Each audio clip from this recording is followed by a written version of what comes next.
Hello, what's up mga kautang no? Welcome back dito sa aking channel. This is Clarice, ang inyong number 1 pala utang. So sa video na to no, ipapalo up ko lang yung mga talagang OFW mga kautang no, na talagang nakapag-utang talaga sila kay Tala. So ito po ay isa na namang comment ng aking masugid na manunood dito sa aking channel. Sabi po ni Ma'am, sabi as you can see sa screen po mga kautang, OFW here in Riyadh, unang apply ko kay Tala, rejected ako lagi.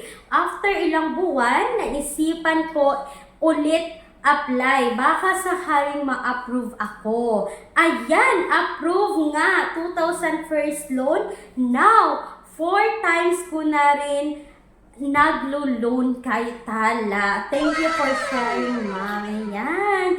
So, talagang isa rin natin siyang OFW mga kautang nungat na talaga nga nakapagsubok na kay Tala. So yun, kasi ang napakaganda kay Tala mga kautang is talagang may long term siya na 30 days, pwede po siya up to 60 days. Ayan, at talagang ang dami na pangatlong OFW na ito mga kautang na nag-comment na talagang nakapag-utang sila kay Tala. So, yun nga mga kautang no, si Tala is makikita natin sa Google Play Store or sa App Store. They offer yung credit limit nila mga kautang is up to 25,000 pesos. Pero ayun na nga sabi ni Ma'am na ilang ulit din siyang nag-apply kay Tala. So ibig sabihin dito mga kautang na hindi talaga agad lahat ng OFW na mag-apply dito is ma-approve. May mare-reject din po talaga, no? So, talagang trinay niya ulit at ayun, na-approve na si Ma'am kay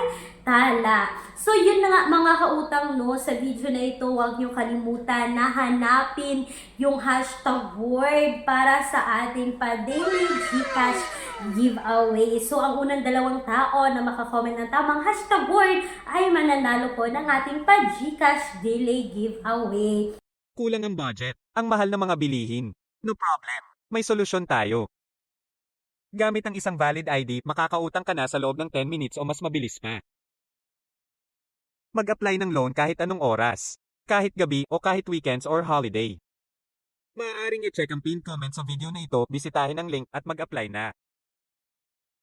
At mga kautang, huwag niyo rin kalimutan na maglalagay po ako ng mga alternatives online loan app na subok na ng nakararami na hindi mo na kailangan pang mag-install at mag-download sa Google Play Store dahil pwede kayo mag-apply direct website. So, you can visit my description box or sa pinned comment section ng video na ito. At yun na nga mga kautang, bago ko nga tapusin yung video na ito, gusto ko lang sabihin na kung kayo po ay employed or self-employed, kung kayo po ay nagtuturo sa mga private school, kung kayo po ay employed sa mga private company, mga kautang, and meron kayo lahat ng mga requirements na kakailanganin, they offer minimum 20,000, maximum of 2 million pesos. Pero please take note po that all applications submitted is subject for bank approval. So, yan na nga mga kautang, no, talagang best ang Tala noon hanggang ngayon. Talagang nagpapautang si Tala. Pero sa yun nga mga kautang, no, hindi lahat ng nangungutang dito is talagang maa-approve. May mara-reject din. So, ayun. So, that's all for today's video mga kautang. Pero hindi ko sinasabi ha na talagang susubukan ninyo or talagang uutang kayo dito sa mga utangan online na nabanggit ko. Nasa sa inyong mga kamay pa rin ang desisyon sa pag-utang. So that's all for today's video. Once again, this is Clarice, ang inyong number 1 palautang. Dahil utang is life. Bye-bye mga kautang. Thank you so much!